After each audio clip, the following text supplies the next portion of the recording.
अस्सलाम वालेकुम स्टूडेंट्स। आज हम non homogeneous second order differential equation करेंगे। We have already done how to solve homogeneous second order differential equations. So before we start, I just want to request you to click on the like button if you have watched the whole lecture and also understood most or all of the lecture. Secondly, you can also press the dislike button if you have not watched whole video or did not understand anything.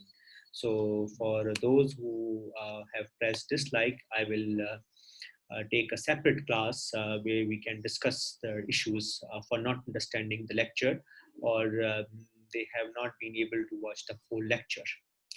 So you have two options. Either you can click like button or dislike. I hope most of you will click the like button because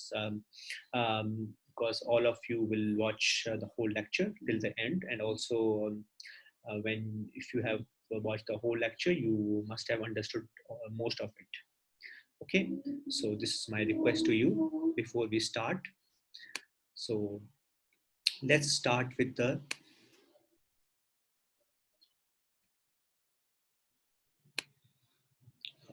non-homogeneous second order linear differential equations.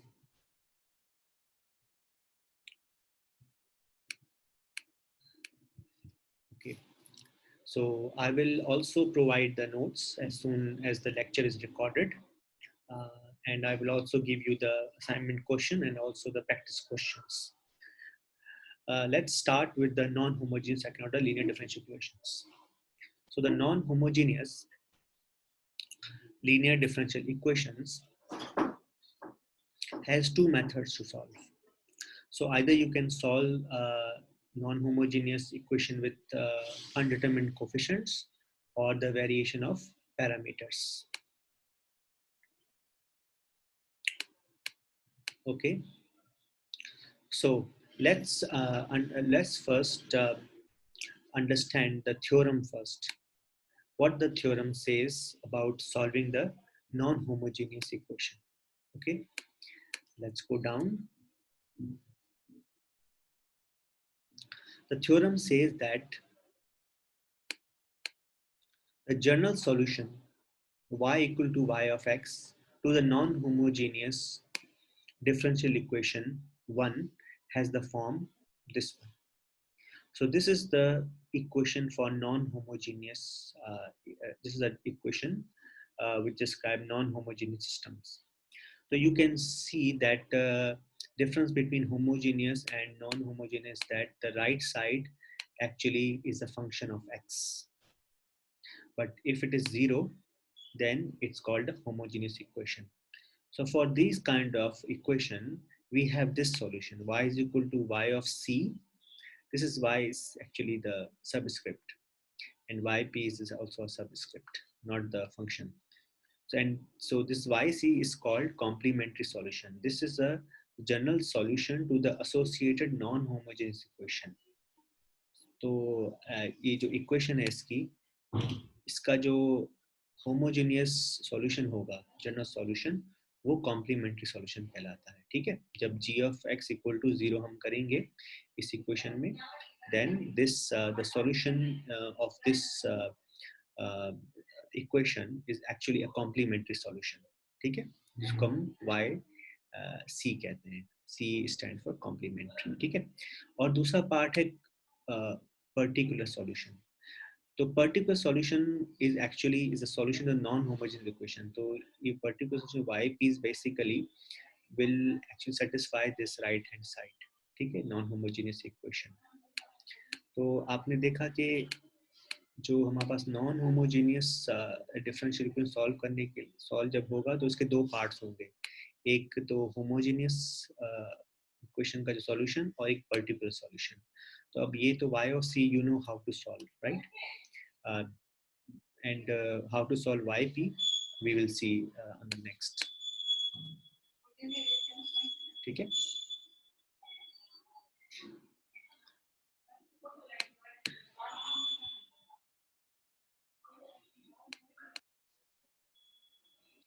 अच्छा, सबसे पहले हम देखते हैं method of undetermined coefficients. So let's read it first. It applies to special cases for g of x when it is a sum of terms of polynomials p of x and which is multiplied by an exponential with possibly sine और cosine factors. यानी g of x जो right side पे होगा वो किसी खास form में होना चाहिए. वो होगा क्या होगा, सम हो सकता है पोलिनोमियल्स की फॉर्म में हो सकता है p of x और वो मल्टीप्लाई हो सकता है पोलिनोमियल साइन की फॉर्म में या कोसाइन फैक्टर से. For example p1 of x e power r of x. तो g of x जो राइट साइड पे है वो इस फॉर्म में हो सकता है, इस फॉर्म में हो सकता है या इस फॉर्म या दोनों की सम भी हो सकता है. ठीक है. फॉर एग्जांपल अगर g of x 1 minus x हो तो this is called the polynomial of first degree क्योंकि हाईएस्ट पावर पॉलिनोमियल की 1 है यहाँ. ठीक है. या e पावर 2x ये एक्सपोनेंशियल फंक्शन हो, सिर्फ ये भी हो सकता है राइट साइड पे. ठीक है. And then cos of x भी हो सकता है. ठीक है. तो आप देख सकते हैं कि cos x कैसे बनेगा इस टर्म से. अगर अल्फा की पावर 0 हो p2x क्या हो 1 हो तो ये cos x बन सकता है. ठीक है. और x e x हो सकता है. x e x कहाँ से बना होगा, ऑफ कोर्स इससे बना होगा. p1x क्या होगा, x है और e पावर r की वैल्यू 1 होगी x. तो ये जो राइट साइड पे होगा ना तो वो इन टर्म्स पे मुश्तमल हो सकता है. This is examples. ठीक है. 1 2 and 3. एक एग्जांपल और देख लो 5ex माइनस साइन 2x. तो साइन 2x की ये टर्म हो गई. ठीक है. और e पावर x की जो टर्म है वो यहाँ से आई होगी. So you can see now if you read it it applies to the special cases for which g of x is a sum of terms of polynomials. ठीक है. Multiplying an exponential with possibly sine और cosine. सही है. तो last जो example थी अगर ऐसी दी हुई है उसका मतलब क्या होगा कि this is a summation of this form e power ex और this form. ठीक है. इसमें जो अल्फा है e पावर अल्फा से ज़ाहिर 0 होगा, साइन और बीटा क्या है 2 है और p3x क्या है 1 है या -1 है. तो इस फॉर्म में अगर g of x दिया हो तो we can solve using method of undetermined coefficients. ठीक है. तो ये जो मेथड ऑफ अनडिटरमिन्ड कोफिशिएंट है वो g of x की खास स्पेशल केसेस में यूज होगा. ठीक है. तो many of the cases can be covered जिसमें एक्सपोनेंशियल केस हो, कॉस हो, साइन हो. ठीक है. when we do the example you will see what I'm talking about, or also when you do the exercises. So this is let's do the example then you can understand what we are talking about. ठीक है. तो example करते हैं method of undetermined coefficient. ठीक है. तो this is example which is given in also in the Thomas calculus book. You can see here in the examples. So the reason why I'm doing example are examples आप जब करेंगे तो आपको exactly clear हो जाएगा मैंने क्या किया है, कैसे मैंने किया है. You can easily solve the exercise also. ठीक है. तो okay, let's do the first example. y double dash minus 2y dash minus 3y equal to 1 minus X. अब g of x क्या दिया हुआ है 1 माइनस एक्स स्क्वायर. ठीक है. तो ये क्या है पोलिनोमियल है सेकंड डिग्री ऑफ पोलिनोमियल. ठीक है. तो we will try to solve using method of undetermined coefficient. तो सबसे पहला मेथड है हमें जो हमारा सॉल्यूशन होता है y is equal to Y C plus Y P होता है. ठीक है. सबसे पहले हम कॉम्प्लीमेंट्री सॉल्यूशन निकालेंगे. कॉम्प्लीमेंट्री सॉल्यूशन क्या होता है, इस इक्वेशन का होमोजीनियस एसोसिएटिव होमोजीनियस सॉल्यूशन. तो पहले इसको होमोजीनियस इक्वेशन कैसे बनाएंगे, राइट साइड को जीरो कर देंगे. तो हमारे पास इक्वेशन क्या बनेगी y double dash minus 2y dash minus 3y equal to 0. ठीक है. तो ये होमोजीनियस इक्वेशन आ गई जिसको हम कॉम्प्लीमेंट्री सॉल्यूशन भी कहते हैं. और इस इक्वेशन को हम बेसिकली ऑक्सिलरी इक्वेशन कहते हैं. Auxiliary equation is same as the associative homogeneous equation of this non homogeneous equation. ठीक है. तो लेट्स डू दिस वन. अब इसके रूट्स निकालने के लिए क्या किया हमने, are square minus 2r minus 3. ठीक है. इसका कैरेक्टरिस्टिक इक्वेशन निकाली हमने इक्वल टू इसके जो रूट्स निकलेंगे 1 माइनस 1 और 3 निकलेंगे. ठीक है. तो आपको ये रूट्स निकालने आएंगे, आपने एक्सरसाइज कर दी होगी काफ़ी. तो जाहिर है जब रूट्स निकल जाते हैं तो हमारे पास जो जनरल सॉल्यूशन निकलता है मुझे इस क्वेश्चन का क्या निकलता है, y equal to c1 e power minus x minus is the root first root, and c2 e power minus plus 3x is the second root. So the total solution according to superposition principle is this one. ठीक है, so this is the same as we have been doing it for the homogeneous equation. अच्छा, अब हमें क्या निकालना है? हमें निकालना है y is equal to, हमें अब yc निकल गया, ठीक है, अब yp निकालना है. जब निकल जाएगा तो फिर हम इसको y इसमें पुट कर देंगे तो हमारा टोटल सॉल्यूशन आएगा किसका? नॉन होमोजेनियस इक्वेशन का, जो हम सॉल्व कर रहे हैं. ओके, तो फर्स्ट स्टेप इज डन.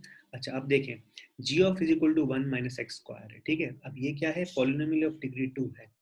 तो हम अज्यूम करेंगे, हम पुट करेंगे कि yp जो पर्टिकुलर सॉल्यूशन होगा वो भी किस फॉर्म में होना चाहिए? पॉलिनोमियल ऑफ डिग्री 2 के फॉर्म में होना चाहिए, ठीक है.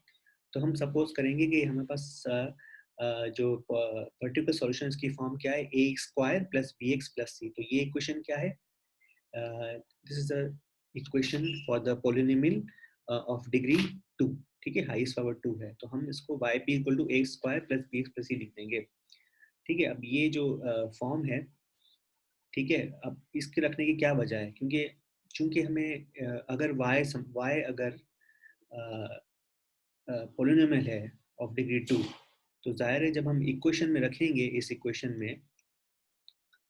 में रखेंगे तो हमारे पास जो पूरी जो ये लेफ्ट साइड जो आएगी उसकी जो हाईएस्ट पावर क्या होगी? एक्स स्क्वायर होगी, ठीक है. तो इसलिए मैंने यहाँ लिखा है, अगर yp is a polynomial of degree 2, ठीक है, तो जो y double dash minus 2y dash plus 3y जो होगा यहाँ जो हम पुट करेंगे नॉन होमोजेनियस डिफरेंशियल इक्वेशन में, उसको भी हमारे पास क्या आएगा? ऑफ कोर्स इसकी हाईएस्ट पावर क्या आएगी? एक्स स्क्वायर आएगी, ठीक है. तो आप क्या कीजिएगा, इस A square plus B X plus C को यहाँ पुट कीजिए, ठीक है, नॉन होमोजेनियस इक्वेशन में, ठीक है. तो मैंने सबसे पहले क्या किया, y, क्योंकि yp is a solution to this non homogeneous equation, मैंने सपोज किया, तो yp की वैल्यू यहाँ रख दी. तो सबसे पहले क्या है? डबल डेरिवेटिव निकालेंगे. तो डबल इसका सबसे पहले मैंने फर्स्ट डेरिवेटिव निकाला, तो इसका आया 2xa plus b, c constant है तो जीरो, ठीक है, खत्म हो गई टर्म, एक डेरिवेटिव बचा. अगली टर्म देखते हैं.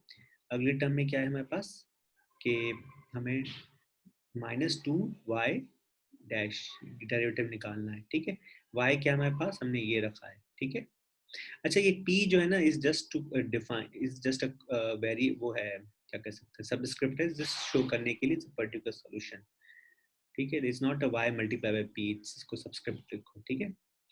And so put this into equation. तो हमारे पास इसका डेरिवेटिव क्या आएगा? 2xa, पहली टर्म होगी 2xa, ठीक है, और सेकंड टर्म क्या होगी? इसका डेरिवेटिव क्या होगा? ओनली b, ठीक है. तो आपके पास दो टर्म सॉल्व हुई. फिर आखिरी टर्म क्या होगी? ये जो जैसे है, ठीक है, ये y equal to 1 minus X square. तो इस हमने नॉन होमोजेनियस इक्वेशन में हमने yp रखा. This is the yp, we have put yp into this equation, ठीक है. And then we will have this terms. अब एक डेरिवेटिव हो चुका था, दूसरा डेरिवेटिव बाकी है. तो आप देखें, सेकंड टर्म तो कांस्टेंट है, तो ये इसका डेरिवेटिव 0 होगा. इसका डेरिवेटिव क्या होगा? 2a होगा, ठीक है. हमें विद रिस्पेक्ट टू x कर रहे हैं, 2a माइनस इसको हमने ओपन किया और इसको भी ओपन किया, ठीक है. अब हम क्या, ओपन करने के बाद आप देखें कि मैंने एक्स स्क्वायर की टर्म अलग की, एक्स की टर्म अलग की और कांस्टेंट की टर्म अलग कर दी तीनों.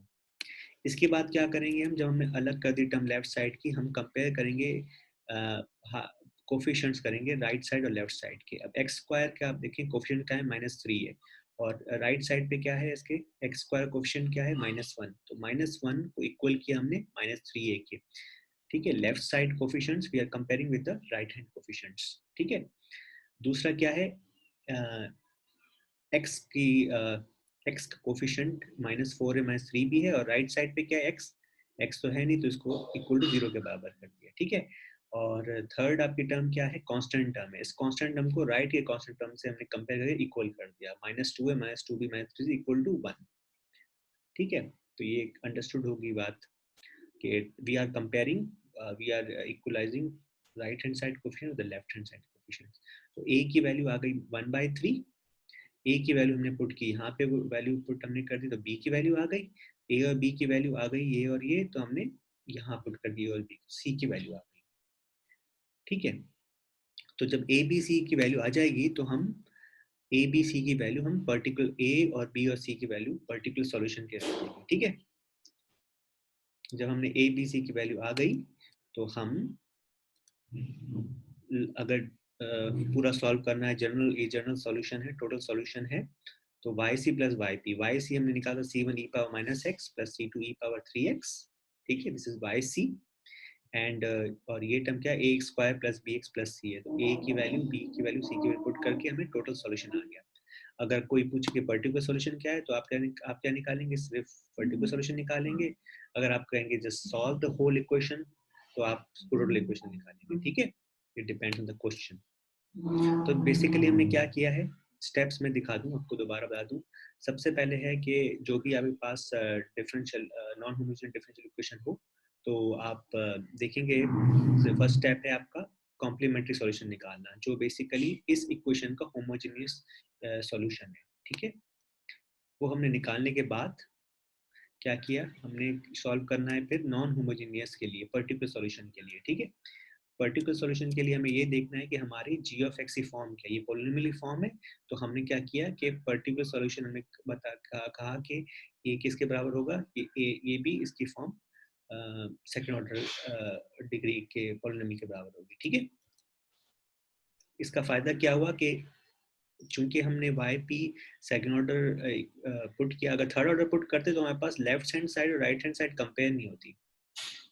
लेट्स से हमें क्यूब डाल देते हैं। ठीक है, तो हमें वही चीज़ हमें इसलिए डाली ताकि हमारे पास, क्योंकि y अगर सॉल्यूशन है y actually if second order, तो राइट हैंड साइड भी होनी चाहिए एक्स स्क्वायर। ठीक है, तो हम इसको जब पुट करेंगे यहाँ पे तो हमारे पास इसको जो लेफ्ट साइड पे आप देखेंगे टर्म मैक्सिमम क्या है, एक्स स्क्वायर है। ठीक है, तो then we can easily compare and compare the coefficients. ठीक है, तो बस ये ट्रिक होती है इसकी, आपको ये देखना होता है कि जी ऑफ एक्स की क्या फॉर्म है। अगर क्यूब होता तो ऑफ कोर्स हम क्यूब डाल देते हैं, इट डिपेंड्स कि हायर डिग्री क्या है हमारे पास, क्योंकि हायर डिग्री हमारे पास सेकेंड ऑर्डर थी इसमें, तो हमने ए स्क्वायर डाला। ठीक है, तो गाइडलाइंस जब हम ये स्लाइड्स खत्म करेंगे तो आखिर में गाइडलाइंस भी होंगे कि हमें कौन सी G of X Y of P की क्या फॉर्म होनी चाहिए, वो मैं बताऊंगा नीचे। ठीक है, आप खुद भी देख सकते हैं, बुक में भी है, तो I will tell you when we finish. ठीक है, तो आपको ये क्लियर हुआ? I hope it will be clear. just you have to solve this yc plus yp. ठीक है, yc plus yp, yc plus yc is already know it, homogeneous. Yp is we solve it by putting the particular solution, proposed particular solution into the non-homogeneous equation and comparing the coefficient. That is why it is called undetermined coefficients, method of undetermined coefficients. अच्छा, दूसरा सवाल example करते हैं। These examples already be given to you in the book. I am just explaining them. ठीक है, आगे जब आप प्रैक्टिस करेंगे असाइनमेंट के लिए तो you can do it, if you don't understand we can also do it. ठीक है, तो ये कॉम्प्रिहेंसिव एग्जांपल्स दी हुई हैं। अब देखिए, अब ये सवाल क्या है, example 2, find a particular solution of y double dash minus y dash equal to sin x। तो सबसे पहले क्या करते हैं, हम कॉम्प्लीमेंट्री सॉल्यूशन निकालते हैं, लेकिन हमें सवाल में क्या है, हमें कहा है कि पर्टिकुलर सॉल्यूशन निकालो, इसका मतलब हमें सिर्फ yp निकालना है। ठीक है, तो हमें होमोजेनियस सॉल्यूशन नहीं निकालना या कॉम्प्लीमेंट सॉल्यूशन नहीं निकालना इस इक्वेशन का। ठीक है, तो सबसे पहले let's try yp is equal to a sin x, चूंकि g ऑफ x क्या है हमारा, sin x की फॉर्म में है। ठीक है, तो हमने कहा चलो yp is equal to a sin x रख लो। ठीक है, तो a sin x रखा, क्या करते हैं हम वाई पी को हम इस इक्वेशन में डालते हैं। ठीक है, जो हमने पिछली इक्वेशन किया, फिर हम कंपेयर करते हैं कोफिशिएंट्स को। तो वाई पी का डबल डेरिवेटिव लो तो क्या होगा, पहला डेरिवेटिव लो तो a cos x आएगा। ठीक है, और a sin x का पहला डेरिवेटिव लो तो क्या आएगा, a cos x आएगा इक्वल टू 2 sin x। ठीक है, इसके बाद क्या आएगा, एक डेरिवेटिव होगा, सेकंड डेरिवेटिव क्या होगा, माइनस a sin x, और इसका same equal to sin x। अब आप देखिए, कोफिशिएंट को कंपेयर करें, साइन एक्स लेफ्ट साइड पे है माइनस से इसका कोफिशिएंट, राइट साइड पे है 2, तो a इज इक्वल टू -2 हो गया, ठीक है। अब राइट साइड अब प्लस cos x है नहीं, तो a की वैल्यू क्या होगी कोफिशिएंट में, a इक्वल टू 0 होगी। अब आप देखें a इक्वल टू -2 है, a इक्वल टू 0 है, तो इट इज नॉट पॉसिबल कि a की दो वैल्यूज हो। तो इससे साबित हुआ कि yp is equal to a sin x not the cannot be the solution, particular solution, ठीक है। ठीक है, मैंने आगे भी लिखा है, it is not possible to have yp equal to sin as a solution। फिर हमने क्या किया, yp is equal to a sin x plus b cos x try किया। अब आप देखिएगा, when you put this particular solution into this equation and compare the coefficients, you will see you will get two coefficients। सही है, तो yp is equal to, इसको आप double derivative निकालें तो आपकी ये टर्म आएगी और ये टर्म आएगी टू साइन एक्स। इसके बाद क्या किया, साइन एक्स की जो टर्म है साइन एक्स और साइन एक्स, ठीक है, इसकी टर्म्स को आपने अलग किया और cos x की टर्म को अलग किया ताकि हम कोफिशिएंट्स कंपेयर कर सकें, ठीक है। तो आप देखिए साइन x के की जो कोफिशिएंट है b minus A left side पे और 2 है, तो b minus A equal to 2 हो गया, और cos x यहाँ 0 है तो minus A plus B equal to 0 हो गया। तो अब a और b की वैल्यू क्या आ गई, a equal to minus b equal to 1, ठीक है। अब देखें कि a की वैल्यू, आप देखें a की वैल्यू दो वैल्यूज नहीं है, a की एक वैल्यू है, b की ऑफ कोर्स एक वैल्यू है, ठीक है। तो a और b की वैल्यू हमने yp इस सॉल्यूशन में पुट कर दी, ठीक है। तो हम ये a sin x इसलिए नहीं पुट किया क्योंकि we were not able to solve because we cannot get two values, cannot have it, that is why we changed it, we changed into this form। तो आप देखेंगे जब भी राइट साइड पे sin x की form, sin x की term होगी तो आप वर्टिकल सॉल्यूशन ये रखिएगा नॉन होमोजेनियस इक्वेशन में, फिर कंपेयर कीजिएगा कोफिशिएंट्स को, तो आपके पास a और b क्वेश्चन आ जाएंगे, ठीक है।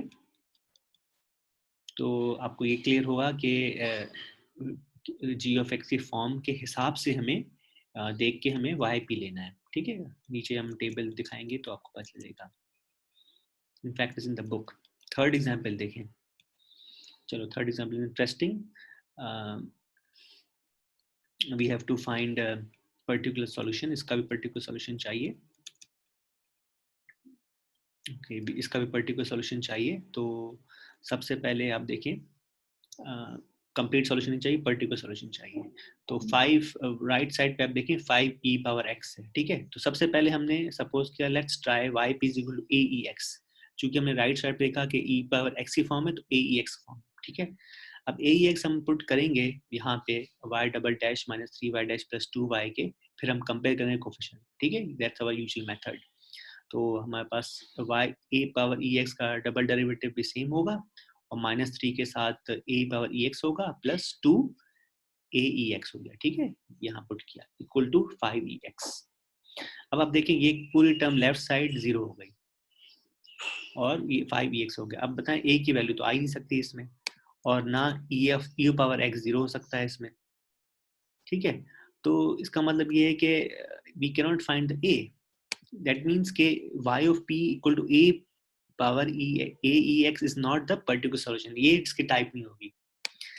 अच्छा ये क्यों नहीं होगी, आप नीचे देखें, क्योंकि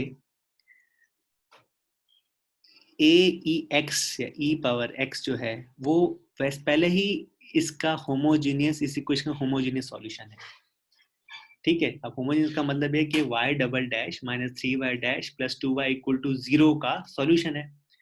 तो जाहिर है जब हम ये पुट करेंगे e a पावर ex तो इसकी वैल्यू क्या आएगी, 0 आएगी, ठीक है। तो ये 0 पुट कर दी, तो चेक करते हैं, आप देखेंगे कंसिडर इसका हम निकालते हैं, रूट्स निकालते हैं, आप देख लीजिएगा होमोजेनियस इक्वेशन के, ठीक है।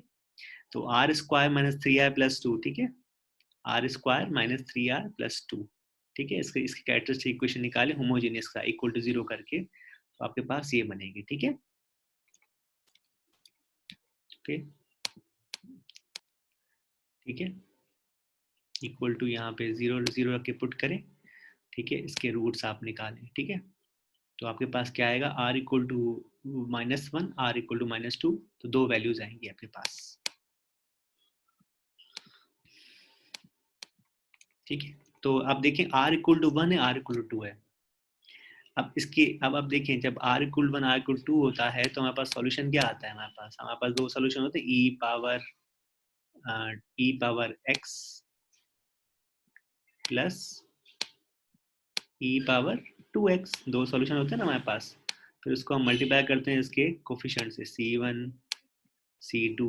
ठीक है, ठीक है, तो ये हमारे पास क्या होता है?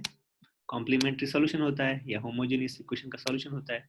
अब देखिए ये term actually is one solution, this is also a second solution।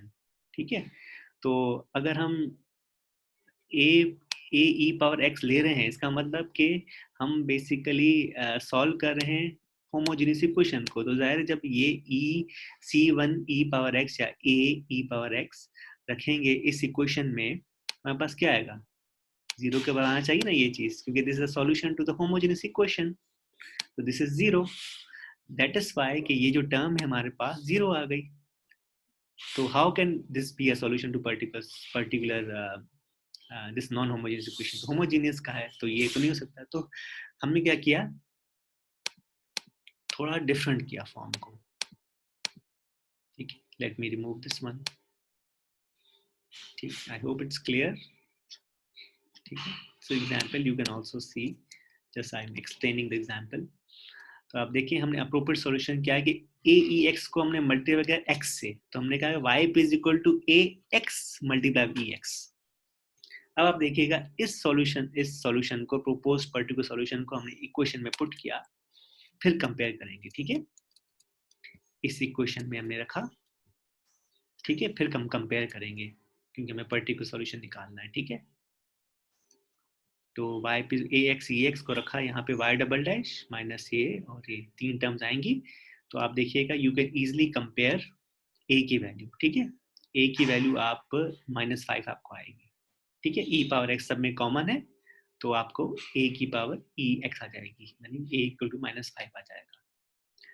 ठीक है, तो अब a की वैल्यू आ गई, तो हम a की वैल्यू हमने यहाँ पुट कर दी। ठीक है, तो y p आ गया, y प्रोड्यूस आ गया। अगर y कॉम्प्लीमेंट्री भी निकालें तो प्लस क्या करेंगे आप, c1 e पावर, क्या आएगा बताइए, c1 e power x plus c2 e power 2x आएगा, प्लस ये आएगा अगर तो कंप्लीट सॉल्यूशन आना है। ठीक है, कंप्लीट सॉल्यूशन अगर पूछे तो y is equal to Y C plus Y P. ठीक है, क्योंकि हमें पर्टिकुलर सॉल्यूशन पूछा है। ठीक है, वाई सी क्या होगा, c1 e power x plus c2 e की पावर, क्या है रूट्स आपके पास, दो रूट्स देख लेते हैं ऊपर जाके, और है ये -5, ये पूरी टर्म है। ठीक है, तो आप लिख सकते हैं -5 x e power x। Okay,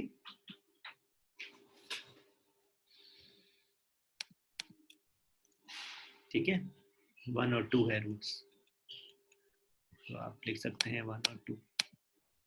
1 आ गया e पावर 2x, तो ये आपके पास सॉल्यूशन हो गया, कंप्लीट सॉल्यूशन। सही है, तो नॉन होमोजेनियस का कंप्लीट सॉल्यूशन क्या होता है, एक कॉम्प्लीमेंट्री सॉल्यूशन होता है। ठीक है, और पर्टिकुलर सॉल्यूशन के लिए हमने A X power A X multiply by E power X किया। ए पावर ई एक्स क्यों नहीं किया इसमें, क्योंकि वो एक्चुअली होमोजेनियस सॉल्यूशन का, कॉम्प्लीमेंट्री सॉल्यूशन का एक पार्ट था, तो वी कैन नॉट, वरना यहाँ भी ढंग से ही मारते हैं। ठीक है, तो ये टेबल आपको नीचे, आप लेट्स सॉल्व वन क्वेश्चन है मेरे ख्याल में, फिर हम देखते हैं टेबल देख लेते हैं। ठीक है, किस तरह जो भी सवाल है आप देख लिया कैसे करना है। ठीक है,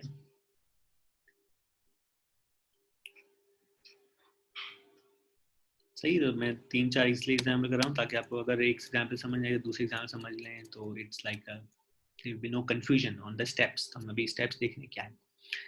अच्छा, एक एग्जाम्पल 5 है, find the general solution to y double dash minus y dash equal to 5ex minus sin x। अब देखें इसमें एक्सपोनेंशियल की टर्म है और sin x की टर्म है। ठीक है, सबसे पहले हमें जनरल सॉल्यूशन निकालना है, इसका मतलब हमारे पास हमें वाई सी भी निकालना होगा और वाई पी भी निकालना होगा। ठीक है,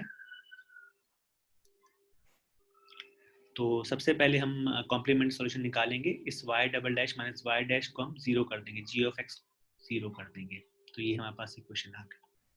ठीक है, G of X equal to zero कर देंगे, G of X should be equal to zero.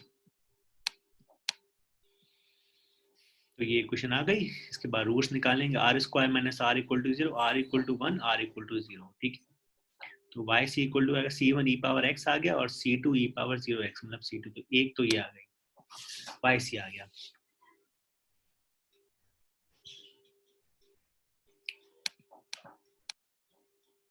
अब हमें वाई पी निकालना है। वाई पी के लिए अब सवाल है कि हम वाई पी की किस फॉर्म में लिखेंगे, किस फॉर्म में हम वाई पी को लिखेंगे। ठीक है, एक तो ये कि साइन एक्स का हम कर चुके हैं और ई एक्स का कर चुके हैं। ठीक है, ये सवाल किया हमने साइन एक्स का, इसका मतलब कि क्या होना चाहिए, एक ई एक्स की फॉर्म होनी चाहिए, एक साइन एक्स प्लस ए कॉस एक्स की फॉर्म होनी चाहिए, जो हमने किया है सवाल पीछे। तो बिल्कुल ऐसे ही फॉर्म होगी, लेकिन देखते हैं हो एग्जैक्टली क्या होगी। तो हमने क्या किया, A X E X plus B cos two X. तो ये देखिए, आप देखिए साइन टू एक्स की जो टर्म है उसका पर्टिकुलर सॉल्यूशन क्या होता है, अगर जी ऑफ एक्स की फॉर्म ये हो, वो क्या होता है, बी कॉस टू एक्स या ए cos A sign to x या बी प्लस बी का, तो इट डजेंट मैटर कि वेरिएबल क्या है। ठीक है, तो ये फॉर्म आपकी ये होती है जो हमने पिछले सवाल में किया है। ठीक है, ये फॉर्म ने क्यों बनाई है, this is because of this term. ठीक है, और ये फॉर्म क्यों बनाई है हमने, बिकॉज ऑफ दिस टर्म। ठीक है, इसलिए हम दोनों को प्लस करके वाई पी होगा। ठीक है, ये आप ऊपर एग्जाम पे देख लीजिएगा। ठीक है, अब देखो, जब हमने कॉम्प्लीमेंट्री सॉल्यूशन निकाला था तो इसके रूट क्या आए थे, आर इक्वल टू वन आया था और आर इक्वल टू जीरो आया था। ठीक है, तो हम इसलिए हम इस टर्म को ए ई पावर एक्स नहीं रख सकते थे। ठीक है, हम नहीं रख देते, अगर रखते तो ये तो बेसिकली तो इसका होमोजेनियस का पार्ट होता। तो हमने क्या किया, एक्स से मल्टीप्लाई कर दिया, जो ऊपर वाले सवाल में किया था, इसलिए हमने ये रखा। ठीक है, अगर लेट्स से कि हमारे पास रूट्स आते माइनस वन एक्स होता और इसका रूट क्या है जी ऑफ एक्स का, मतलब इसका कोफिशिएंट क्या है, वन है, तो हम ए पावर एक्स रखते, यानी हम ए इसका फिर हम रखते ए ई पावर एक्स रखते। ठीक है, और चूंकि ये होमोजेनियस का आ गया तो हम नहीं रख सकते ऑफ कोर्स, अदरवाइज आंसर तो सेम आ जाता। तो it would not be the solution of non homogeneous equation, क्योंकि हमें नॉन होमोजेनियस का निकालना है, इसलिए हमें इस पार्ट को। ठीक है, तो ये आपको क्लियर हुआ कि जब भी इस फॉर्म का होगा तो हमने ये रखा, प्लस साइन एक्स का होगा तो हम इस फॉर्म में रखते हैं, जैसा पिछले सवाल आपने दो किए। ठीक है, अच्छा, तो हमने ये हम अब सिंपल सी बात है, y ऑफ p की वैल्यू हम रखेंगे इस इक्वेशन में, put this solution in non homogeneous differential equation जो दी हुई है। ठीक है, फिर कंपेयर करेंगे इसके कोफिशिएंट से। ठीक है, जस्ट आप ई ऑफ एक्स की टर्म अलग करें। ठीक है, क्योंकि राइट साइड पे ई एक्स है, तो ई एक्स की टर्म अलग करें पहले। ठीक है, इसके बाद कॉस की टर्म अलग करें और साइन की टर्म अलग करें। ठीक है, साइन की टर्म अलग करेंगे यहाँ पे और कॉस की टर्म अलग हो जाएगी, तो आपके पास ए इक्वल टू फाइव आ जाएगा। ठीक है, ये फाइव है, ए इक्वल टू फाइव। ठीक है, ई एक्स, फिर आप क्या करें, फोर बी प्लस टू सी को कॉस एक्स क्या है, यहाँ राइट साइड पे जीरो है तो ये जीरो के बराबर हो जाएगा, तो बी और सी की वैल्यू आ जाएगी। ठीक है, थर्ड टर्म क्या है, बी और सी की वैल्यू आ जाएगी, क्योंकि साइन टू एक्स क्या है, माइनस वन, तो इसका क्वेश्चन माइनस वन है, तो two B minus four C equal to zero, तो ये दो इक्वेशन आप एक साथ सॉल्व करें और बी और सी की वैल्यू आ जाएगी आपके पास। ठीक है, तो बस आपको क्या करना है, main thing is that particular solution निकालना हो, जस्ट सी के हमारे पास जी ऑफ एक्स किस फॉर्म में, जिस फॉर्म में उसी तरह हमें लिखनी पड़ेगी। ठीक है, बस कुछ कंडीशन देखनी पड़ेगी कि हमारे पास रूट्स बराबर हैं या नहीं होमोजेनियस इक्वेशन के। फिर हम क्या करेंगे, इसको हम इक्वेशन में रख के, नॉन होमोजेनियस को इक्वेशन में रख के कंपेयर करना सॉल्यूशन। ठीक है, तो मैंने 3 एग्जाम्पल कराई है आपको, समझाइए कि क्यों ये वैल्यू होती है। तो I hope it will be clear to you now. जब आप प्रैक्टिस करेंगे तो बन जाएगा। ठीक है, तो हम 5p, अब पर्टिकुलर सॉल्यूशन आपका क्या होगा, 5x e power x minus 10 cos 2x plus 1।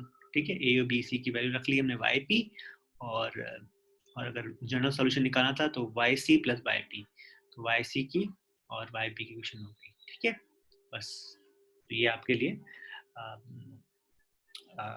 Way of doing the question, method of undetermined coefficients.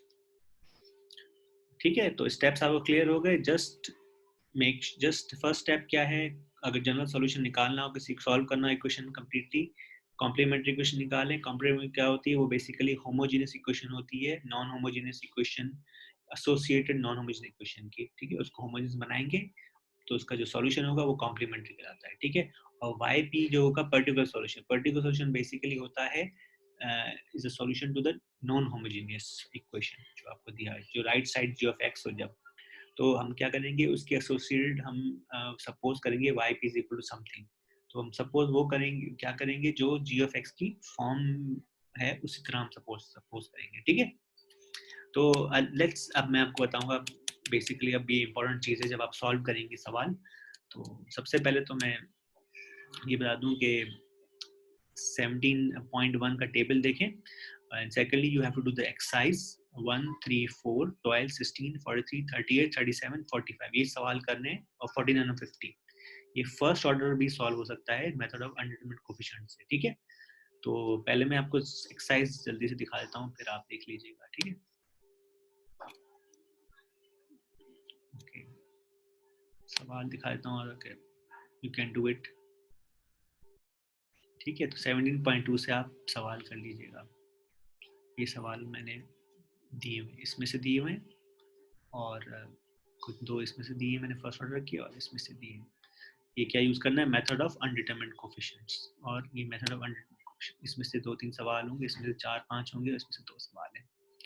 ठीक है, 17.2 ये आपको मैंने दे चुका हूँ पहले से ही, चैप्टर दे चुका हूँ लास्ट वीक।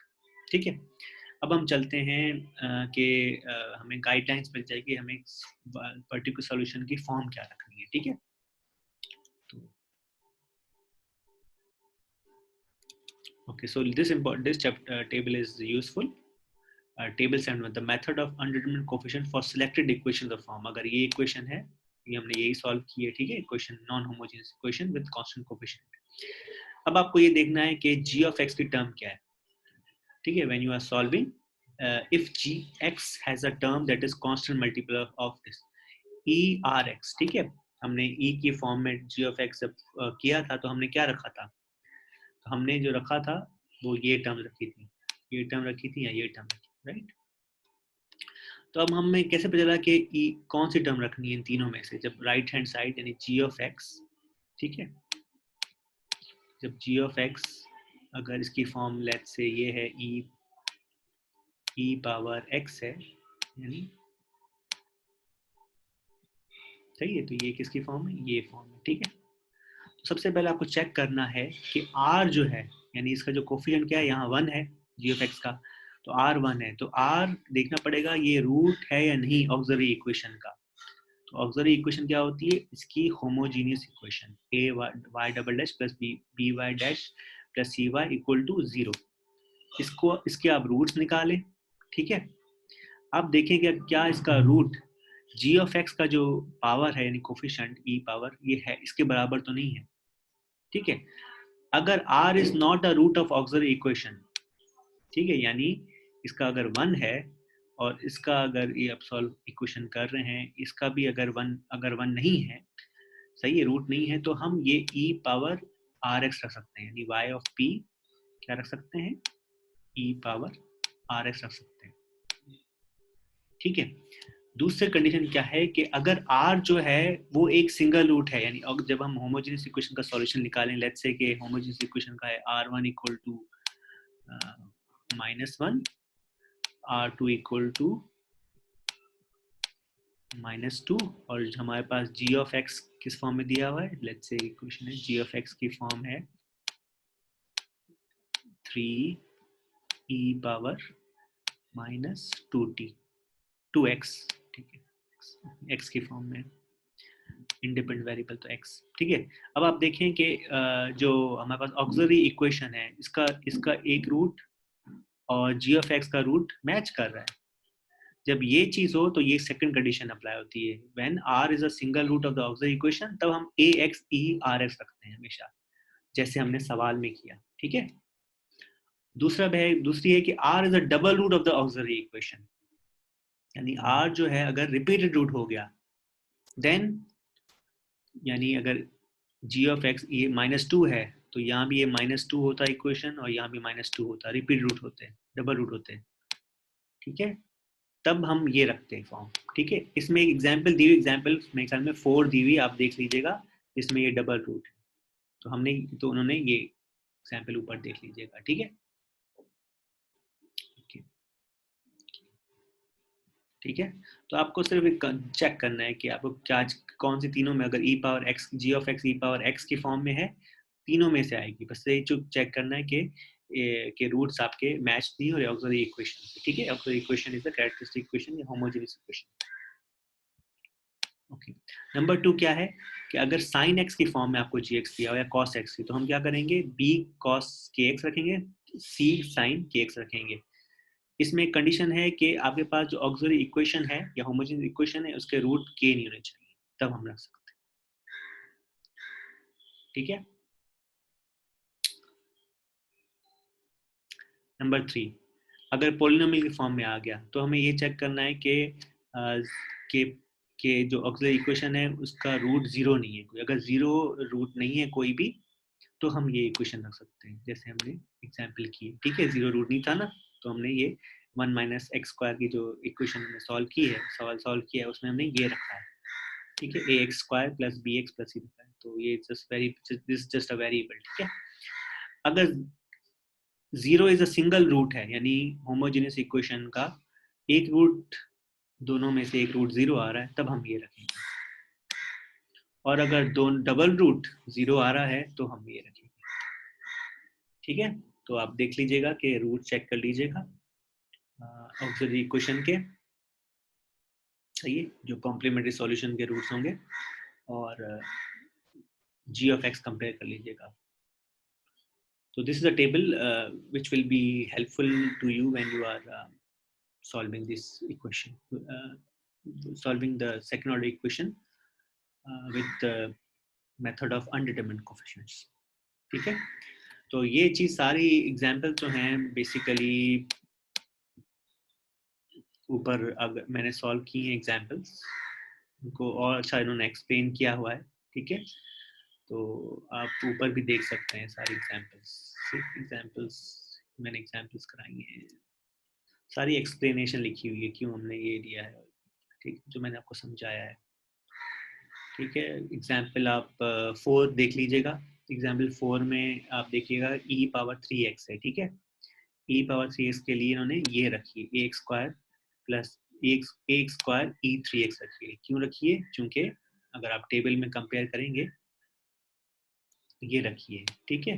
जी एक्स क्या है, e पावर 3x है, तो r is a double root हो गया ऑक्सिलरी इक्वेशन, यानी हमारे पास क्या है, ऑक्सिलरी इक्वेशन के रूट्स डबल हैं, रिपीट रूट्स हैं, देखिएगा,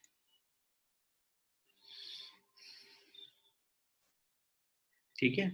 r equal to 3 is a repeated root, ठीक है, डबल रूट आ गए, ठीक है। तो डबल रूट के लिए हम ये नहीं ले सकते, क्यों नहीं ले सकते, क्योंकि डबल रूट में हमारे पास जो इक्वेशन, अगर हम ए एक्स ई पावर 3x रखते, तो बेसिकली वो क्या होता, वो it's a part of the complementary solution, it's a part of the homogeneous equation का सॉल्यूशन हो जाता है, इसलिए रखा, ठीक है। ए ई पावर 3x रख सकते हैं ना, ए एक्स 3x रख सकते हैं, क्योंकि दोनों क्या है, part of the complementary solution है। ये आप देख लीजिएगा, इसका क्या आता है, जब आप रिपीट रूट करें तो क्या आता है इसका सॉल्यूशन, एक इस फॉर्म में आएगा प्लस इस फॉर्म में आएगा, तो इसलिए हम रख नहीं सकते, रखेंगे तो वहीं के वहीं पहुंच जाएंगे, तो this will not be the solution homogeneous, तो हमने ये रखा है, ठीक है। तो इट्स वेरी अंडरस्टूड कि ये बड़ी लॉजिकल चीज है, जब आप सॉल्व करेंगे आपको खुद ही समझ आए कि हम क्यों ऐसा रख रहे हैं, ठीक है। और दूसरी बात ये कि हमें मैच भी करना है ना, राइट साइड को लेफ्ट साइड से मैच करना है, तो होगी नहीं राइट साइड की लेफ्ट साइड मैच ही नहीं हो पाएगी, खुद ही आप देख लीजिएगा, रखेंगे आपको मैच ही नहीं होगी क्योंकि जीरो के बराबर हो जाएगी लेफ्ट हैंड साइड। तो लेफ्ट हैंड साइड जीरो के बराबर होगी तो ए और बी जो कोफिशिएंट्स है अनडिटरमिन्ड को निकलेंगे नहीं। तो जब आप सॉल्व करेंगे खुद ही है वो क्लियर होगा। ठीक है, तो बेसिकली ये गाइडलाइंस आपको दी हुई है, you would understand when you watch the whole lecture.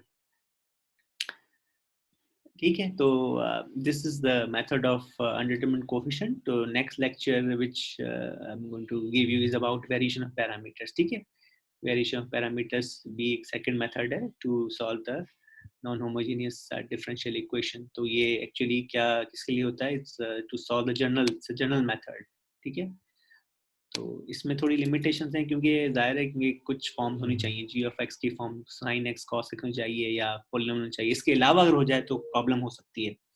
तो आप देख लीजिएगा कौन से सवाल आपसे सॉल्व हो रहे हैं जो मैंने आपको इसमें दिए हैं, स्पेशली जो लास्ट 4 क्वेश्चन हैं इसके 43, 38, 37, 45, 17.2 एक्सरसाइज के, इसमें देखिए कौन से सवाल अनडिटरमिन्ड कोएफिशिएंट से सॉल्व हो रहे हैं। ठीक है, करने आपको इसी मेथड से हैं, लेकिन देख लिया शायद एक आध सवाल नहीं हो, तो इसकी रीज़न यही है कि कुछ जी ऑफ एक्स की कुछ फॉर्म्स हैं जिसके लिए स्पेशल केसेस के लिए हो सकता है। ठीक है, most of the cases sine x cos x E of power x होते हैं ना, इसलिए इन्होंने सॉल्व किया है। पॉलिनोमियल्स हो सकते हैं right hand side sine x cos x, तो इसलिए मैं ये मेथड ऑफ को फिर। दूसरी बात कि 49 और 50 आप फर्स्ट ऑर्डर इक्वेशन सॉल्व किया अपने अपने मेथड से, किस मेथड से किया आपने, वेरिएबल सेपरेबल मेथड और इंटीग्रेटिंग फैक्टर से। तो आप देखेंगे मेथड ऑफ अनडिटरमिन्ड कोएफिशिएंट भी कुछ फर्स्ट ऑर्डर के सवाल या it can solve first order, तो ये भी ट्राई कीजिएगा। ठीक है, तो आपके पास एक बंडल ऑफ स्किल्स हो जाएगी, you can solve and you can explain to everyone. ठीक है, तो इसके बाद variation of parameters, next lecture is my variation of parameters. ठीक है, थैंक यू वेरी मच।